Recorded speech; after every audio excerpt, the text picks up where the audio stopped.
यानी बहुत सोच समझकर जिंदगी में ऐसा महसूस होता है कि हम तो सपने पूरे कर रहे हैं, लेकिन बहुत पीछे मुड़कर जब देखते हैं तो महसूस होता है कि कमबख्त सपने तो किसी और के थे। और जिंदगी में ना हम लोग मैंने लास्ट टाइम भी बोला था कि मैं रणबीर कपूर का बहुत बड़ा फैन हूँ। तो रणबीर कपूर के जो कैरेक्टर्स है उसमें हम खुद को ढूंढने की कोशिश करते हैं, राइट, वेद ऑफ तमाशा, कि भाई कहीं फंस गए, हम करना कुछ और चाहते थे, कुछ और हो गया।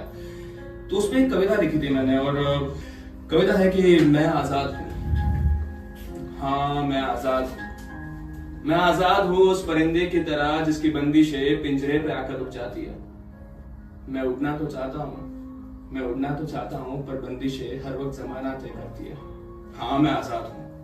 इस कविता में ना मैंने अपनी जिंदगी के, हम सबकी जिंदगी के कुछ सर्टेन फेजेस होते हैं। हम पैदा होते हैं, 8-9 साल की उम्र होती है, 16-17 पे पहुंचते हैं, फिर शादी होती है, फिर 50 की एज में हम सोचते हैं कि हमने जिंदगी में क्या सोचा था, क्या करना है और क्या क्या हो रहा है।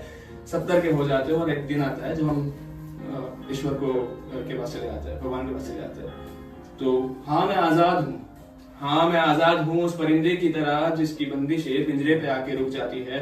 मैं उड़ना तो चाहता हूँ पर मेरी बंदिशें हर वक्त जमाना तय करती है। जैसे ही आया इस संसार में, जैसे ही आया इस संसार में, रिवायतों में मानो कैद सा हो गया। रिवायत यानी रिवाज, कल्चर, नाम धर्म गांव चुन लिया गया और कह दिया किसी ने, मुबारक हो, मुबारक हो बेटा हुआ है, आजाद घूमेगा, आसमान चूमेगा। तो मान लिया, तो मान लिया कि आजाद हूं मैं। हुई उम्र 8 की मेरी, हुई उम्र 8 की मेरी, प्यारी थी मुझे मेरी वो गाड़ी पुरानी। हुई उम्र 8 की मेरी, प्यारी थी मुझे मेरी वो गाड़ी पुरानी। सपने छूट ना जाए कहीं खिलौनों में, अरमानों से भरी कलम जमाने ने थमा दी। मैं लिखना बहुत कुछ चाहता था, मैं लिखना बहुत कुछ चाहता था, पर कमबख्त कलमदान, इंक पॉट जमाने के पास थी। हाँ मैं आजाद हूं, हाँ मैं आजाद हूं। 16 पे अरमानों ने सपनों की तरफ देखने की फिर से जुर्रत कर ली। 16 पे अरमानों ने सपनों की तरफ देखने की फिर से जुर्रत कर ली।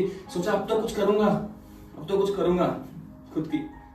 तो कमबख्त पिताजी के इंजीनियरिंग का सपना मुझ पे थोप दिया गया। भीड़ों के झुंड में मुझको शामिल कर दिया गया। रंजिशें हो ही रही थी उनसे कि कह दिया किसी ने, रंजिशें हो ही रही थी उनसे कि कह दिया किसी ने, बेटा होशियार है आपका, आजाद घूमेगा, आसमान चूमेगा। तो मान लिया, तो मान लिया कि आजाद हूं मैं, तो मान लिया कि आजाद हूं मैं। अरे हैरानी, हैरानी तो जवानी पर आती है, हैरानी तो जवानी पर आती है। काफी इबादत के बाद वो अपनी शक्ल दिखाती है। महबूबा चुन ही ली थी हमने, महबूबा चुन ही ली थी हमने, बस बेड़िया एक दूसरे से बांध दी। वो ना रही, मैं ना रहा। ऐसी भी क्या मोहब्बत जहां आजादी आजादी ना रहे। मैं फिर भी कहता रहा सबसे कि मैं आजाद हूं, कि मैं आजाद हूं। थोड़ा बेहाल थोड़ा तैयार जब पहुंचा 30 के बाद, थोड़ा बेहाल थोड़ा तैयार जब पहुंचा 30 के बाद। सौगात बेटे की हुई थी घर पर हमारे, सौगात बेटे की हुई थी घर पर हमारे। हवाओं का रुख में मोड़ ना पाया और कह दिया जमाने से, बेटा हमारा है, आजाद घूमेगा, आसमान चूमेगा। वक्त का कांटा यूं ही घूमता रहा, कभी बीवी कभी बच्चे, कभी जमाने से डरता रहा। कुछ अरमा रह गए, कुछ सपने साकार हो गए। जब आंकड़ा पहुंचा 50 के पार, अपनी आजादी को मैं अभी भी नापता रह गया। हुआ 70 का जब मैं, हुआ 70 का जब मैं, दोस्त मिले कुछ पुराने, कुछ गुजर गए थे। हुआ 70 का जब मैं, दोस्त मिले कुछ पुराने, कुछ गुजर गए थे। गुफ्तगू हुई जिंदगी के एक आखिरी तमाशे की, तो बात निकली एक और महफिल की। सोचा अब तो वक्त आ गया है खुद की करने की, सोचा अब तो वक्त आ गया है खुद की करने की। कमबख्त हाथ में लकड़ी और जेब में दवाइयों की पर्ची हक जता रही थी मुझ पर। फिर से कुछ सपने अधूरे रह गए, मेरी आजादी के अब मायने ही बदल गए। कफन में पड़ा शरीर पार्थिव मेरा, कफन में पड़ा शरीर पार्थिव मेरा। कुछ घर वाले और दोस्त देखने आए जिंदगी का वो आखिरी तमाशा।